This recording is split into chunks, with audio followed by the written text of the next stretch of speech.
So tonight I want to speak about meditation. Surprise, surprise. And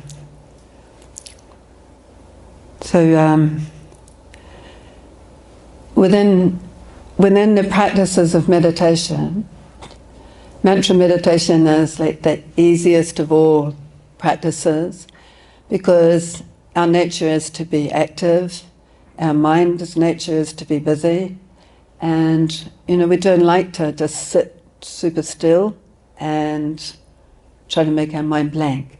Like it doesn't work.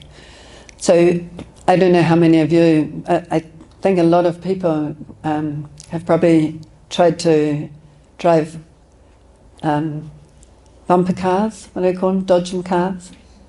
Yeah, those ones that you turn the steering wheel and you might end up going that way or that way. Has anybody here not tried to ride one of those things? Right. Do you know what I'm talking about? Those things in the showground. Right? And when you're kids, it's just like so exciting to get behind a steering wheel because you can't wait to grow up and be able to drive a car. Right? And so this is like your opportunity, and then and then you get to bang into all sorts of people and stuff. And so if you're trying to drive one of those dodgem cars, they make the area quite big, right? But they also have heaps of other vehicles in there so that you do bump into each other. But that's kind of like our mind. It's like you think you've got a grip on the steering wheel and you're going to direct your mind a certain way, but it can just go all over the place. It's just the nature of our mind. And so you're trying to get a grip on it, and it's like, oh, it's gone that way. Oh, now it's gone that way. And so when we just let our mind go wherever, that's like the dodgem car in the arena, If you're going to try and drive a dodgem car down a narrow lane, then you're just going to be bumping into the wall all the time, right? So it's really important that we understand what we're up against. When we try to practice meditation, that we do have this really crazy mind that is just so busy and basically pretty much out of control. So, we like to think we've got our life together and our mind's in our control, but really our mind can drive us all over the place. And when you try to sit and do japa meditation, which is a process that we teach, like our primary process of meditation is Kirtan, because it's so natural for us to get together with other people and sing. It's the easiest of all practices of meditation to chant these mantras with music, and it's the most recommended process for this day and age. But for our personal practice, our own daily practice, it's really important that each one of us have a daily practice of meditation. And using beads, it's called japa meditation, or sometimes mala. That's when you'll notice more how hard it is to control the mind. Because you're sitting and you're trying to be quiet and you're trying to focus your mind. So we say the mantra, for those of you who don't know. We use either the Gopala Govinda mantra or the Hare Krishna mantra. And you say the whole mantra on the bead. And so it's like Gopala Govinda Rama Madana Mohana. And you try to meditate on that sound while you're saying it. And then you go to the next bead. And what you'll find is that your mind is like trying to drive a dodgem car. And maybe your mind stays focused and you're focusing on the mantra, you're resting your heart on the mantra. Maybe 2 beads and it's already gone, and then you realize and you bring it back. And maybe, 5 beads, or maybe 1, and it's gone again. So it's like, sometimes people feel like, oh, I give up, I can't do this, Like I can't keep my mind focused. But it's not a matter of giving up, it's just a matter of persevering, having a little bit of self-discipline that I'm going to do this, it will work, and I will gradually be able to tame my mind and keep it more under control. That will be possible. It's just in the beginning, it takes more practice, So it's kind of like, you know, the difference between a dodgem car and a car with power steering. That's very easy, you know, just one little thing. Like, I grew up a long time ago, and in New Zealand you get your driver's license when you're 15, and so I've been driving for a long time. In those days we didn't have power steering, and the cars were kind of heavy as well. And so, you know, if you wanted to turn, sometimes it was like, you know, not that easy, you know. With power steering, you know, when power steering came out, it was like, a lot of you won't even know know what it was like to not have power steering. And when power steering came out, it was like, whoa, it was just like, you know, so easy. And so the more a person actually practices regularly, daily, does their japa meditation, and try to focus and rest their heart on the mantra, then gradually, instead of being like trying to deal with a dodgem car mind, you know, we're dealing with power steering, you know. And so it's very easy just to bring the mind back, you know, just a little movement and the mind comes back and you can refocus on your meditation, right? So in the very beginning, it's kind of easier because you're trying to remember the words and, you know, do you know what I mean?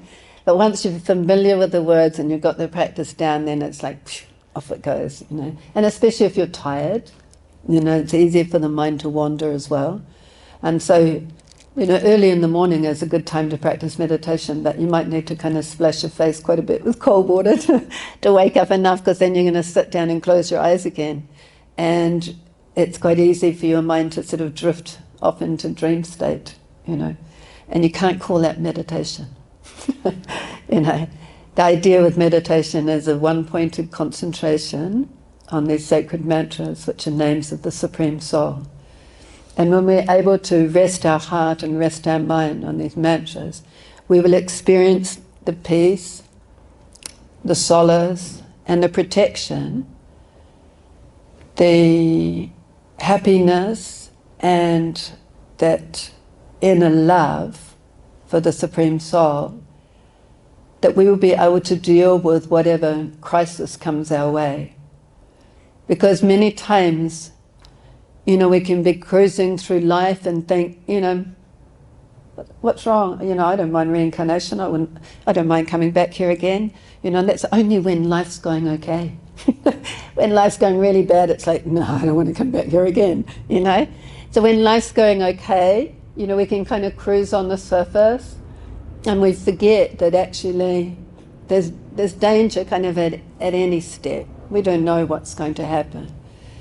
And so for us to be able to be protected and to be nourished from deep inside and to be able to deal with whatever onslaught comes our way, we really need to have a strong spiritual foundation so that we're not rocked by whatever happens, you know.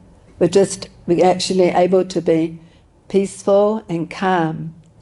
And if I can find the spot.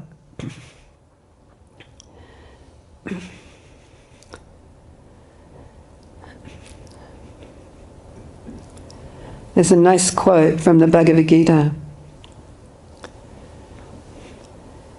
Krishna states, O son of Kunti, is speaking to Arjuna on a battlefield, the non-permanent appearance of happiness and distress. In other words, neither of them are permanent, right? The non-permanent appearance of happiness and distress, and their disappearance in due course. Good things come and they go, bad things come and go. They are like the appearance and the disappearance of winter and summer seasons. Summer's taking a little longer this year. But in theory it's going to happen, right? It is going to appear. Krishna states they arise from the distress and happiness, arise from sense perception. They arise from us having a certain view of life. And when one must learn to tolerate them without being disturbed. So when happiness comes, we can be like, oh, well, this is so good, you know. And when something shitty happens in our life, you know, whether it's jobs or relationships or, you know, get smashed in a car. Or, you know, actually somebody told me the other day they got hit by a car and they just got a tiny little scratch, you know. I think they were trying to give me a bit of solace about me coming off my bike. You know, I got hit by a car once. But you know, these things happen, and there's a lot of really painful things that can happen in our life that really can unsettle us, more to do with our mind and our emotions than to do with our body. You know, like horrible stuff can happen to our body, but it's our mind that causes us most grief, you know, the most trouble, and it's the most difficult to control. So when disturbance happens or a crisis happens in your life, you need to have some place to take shelter. And these mantras, resting our heart on the mantras, will give you that shelter to be able to deal with whatever crisis is happening without being disturbed by it. So you're just able to tolerate it, you know, and then with a clarity of vision, be able to go, okay, what can I do? What can I do about this situation without being disturbed by it? Does that make sense? And so to do that, we need to practice. So my teacher described one time, it's like we all know, you know, if we all knew that we were going to be, some point in time, we're going to be lifting a 100-kilo weight. In other words, at some point in time, we're all going to face a crisis. It's guaranteed. Someone we love is going to die, or we're going to die. You know, things happen, right? Horrible things happen. You know, when someone you love dies, it's like your world crashes to, you know, it's like so incredibly painful. I remember I was probably about 10 when my grandfather died. I think I've mentioned this before, but we lived across the road from a deli, and you call it a dairy in New Zealand.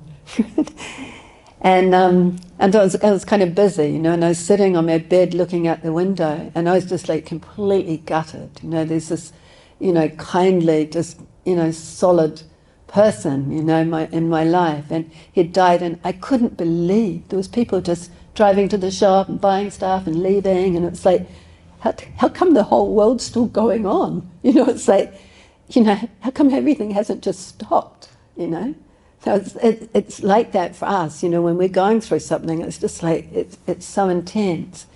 And sort of had a daily practice of mantra meditation is like building those muscles so that when you have to lift that 100-pound weight or 100-kilo weight, you're not crushed by it. It doesn't just fall and crush you. Do you know what I mean? Like when people train for that kind of stuff, weightlifting sort of things, right? And they train and they're building up, you know, like we might start with, you know, 5-kilo weights or, you know, a couple of jars of beans or something. Right? And so, you know, you're lifting these weights and you get a bit stronger, and, you know, your muscles get pushed to their limit, and, you know, you're going to push them a bit more, and you lift it at stronger weight and you get stronger and stronger, but it takes time to build those muscles. So it's like that. It takes time for us to build spiritual muscles, spiritual strength. You know, it's not like we can just call on it, just, you know, when we haven't had any practice at dealing with anything. So I highly recommend, if you haven't already started, you do a daily practice of mantra meditation. Actually, we had a class on Thursday. It's a one-off public holiday, but we'll still be having our class. This wasn't meant to be a plug for it, I just thought of it. But it's like, yeah, that's really appropriate, right?